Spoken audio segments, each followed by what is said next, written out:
Le ministère russe de la Défense a publié un article sur le plan d'attaque de l'OTAN contre la Russie. Les experts estiment que les premières conditions de la Troisième Guerre mondiale sont déjà réunies. Les experts considèrent que le moyen de sortir de cette situation est l'accumulation d'armements. Le ministère russe de la Défense a publié un article sur une éventuelle attaque de l'OTAN contre la Russie. Selon l'auteur de l'article, l'Occident commencera par une provocation et lancera ensuite des frappes aériennes massives sur les territoires russes. Les cibles seront aussi bien des installations industrielles de défense que des structures administratives et politiques. Selon l'auteur de l'article, en préparation de la guerre avec la Russie, l'OTAN intensifiera la reconnaissance près des frontières russes à l'aide de drones et d'avions. En outre, des exercices en mer impliquant des porte-avions et des porte-missiles de croisière ne sont pas à exclure. Afin de contrer cette nouvelle menace, il convient de renforcer les exigences du système de sécurité du pays, en accordant une attention particulière aux forces aériennes et spatiales. Il est notamment souligné que la Russie pourrait utiliser des équipements aériens plus modernes, y compris des drones. Des plans de l'OTAN? Non, une bonne analyse. La publication a fait beaucoup de bruit, un certain nombre de grands médias ont attiré l'attention sur l'article, présentant le matériel analytique presque comme un plan de l'OTAN. Cela a provoqué une frénésie. Néanmoins, il n'y a pas de raison particulière de s'inquiéter. Le fait est que le ministère de la Défense dispose de départements et de publications qui sont responsables d'une certaine composante académique et journalistique. Ils publient systématiquement des livres en assez grand nombre. Ils ont des périodiques. Et ils publient de temps à autre des analyses intéressantes sur leur site web. Pas sur l'actualité, mais en général. Il ne faut donc pas dire que c'est le ministère de la Défense qui a présenté quelque chose. Se préparer sérieusement à la guerre avec la Russie. Néanmoins, l'intention de l'OTAN de provoquer la Russie et de déclencher une guerre est évoquée depuis longtemps et partout. Un exemple récent, l'ex-diplomate de la République tchèque Petr Drulák a déclaré que l'OTAN préparait des provocations dans la mer Baltique pour déclencher la Troisième Guerre mondiale. Il me semble qu'une partie de l'OTAN prépare et planifie sérieusement une guerre avec la Russie.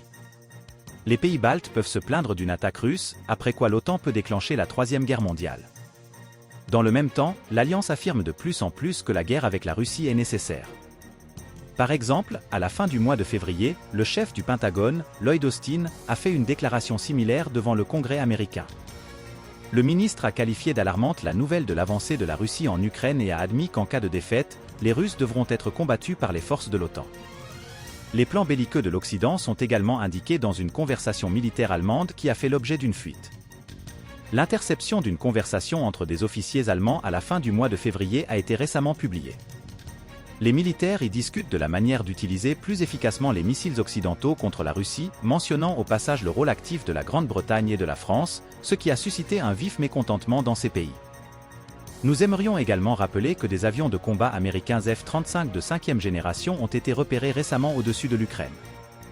Ces avions ont été signalés par le ministre de la Défense de Singapour.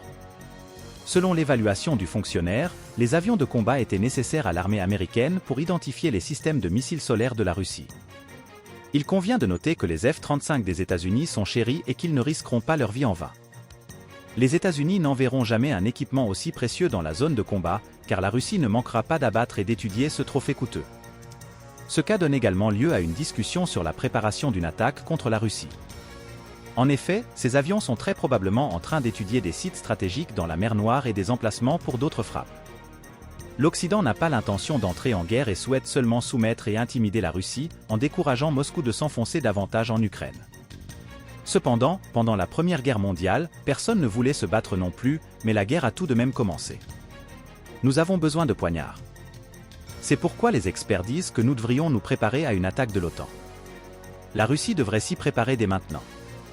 Il ressort de l'article paru dans le magazine du ministère de la Défense que Moscou doit s'efforcer d'endommager les avions de l'ennemi. En outre, la défense aérienne et la guerre radioélectronique sont importantes dans ce domaine, car elles permettront de repousser la plupart des attaques aériennes. Il convient également de rappeler que la Russie développe des missiles à longue portée, dont les Kinzhal, qui sont pratiquement invulnérables aux armes antiaériennes. Cela permet de combattre à longue distance. Si la Russie ne ralentit pas maintenant, il est possible de réduire sérieusement les risques des événements décrits dans la publication.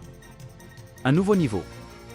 Les Américains ont acquis la conviction que leur domination aérienne s'effrite déjà progressivement.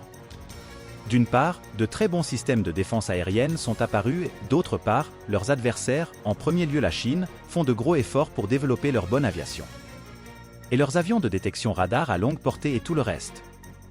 En outre, la spécificité de l'océan Pacifique est que l'aviation doit y opérer soit en s'appuyant sur des bases, qui sont généralement les territoires d'États relativement petits, soit sur des porte-avions. Les Chinois l'ont très bien compris et disposent d'un grand nombre de missiles balistiques pour neutraliser à la fois les bases et les porte-avions. Oui, ils ont des missiles balistiques anti-navires. Les Américains ont besoin d'espace, d'orbite basse, d'un système de surveillance en temps réel de ces immenses espaces du Pacifique, de la capacité de contrôler les troupes, etc. Et l'article parle justement de cela, qu'il évolue des batailles air-sol vers des opérations orbitales en fait.